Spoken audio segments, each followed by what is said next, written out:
যুক্তরাষ্ট্রের বিশাল একটি অংশকে পর্যদস্ত করে ফেলা প্রবল তুষার ঝড়ে অন্তত ৫ জনের মৃত্যু হয়েছে। এই ঝড়ের কারণে বহু স্কুল বন্ধ রয়েছে, ফ্লাইট ও যান চলাচলে বিশৃঙ্খলা দেখা দিয়েছে, আর বহু অঞ্চল বিদ্যুৎবিহীন হয়ে পড়েছে।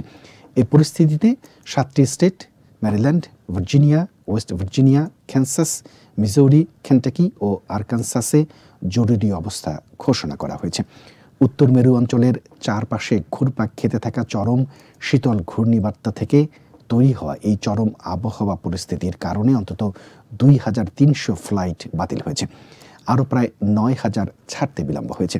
মঙ্গলবার প্রথম কয়েক ঘন্টা পর্যন্ত ঝড়ের পথ বরাবর প্রায় ১,৯০,০০০ মানুষ বিদ্যুৎবিহীন হয়েছিল। এদিন যুক্তরাষ্ট্রের উত্তর পূর্বাঞ্চলের অধিকাংশ এলাকায় পুরো সময় জুড়েই তুষারপাত ও তুষার বৃষ্টি হবে বলে পূর্বাভাসে জানিয়েছে NWS।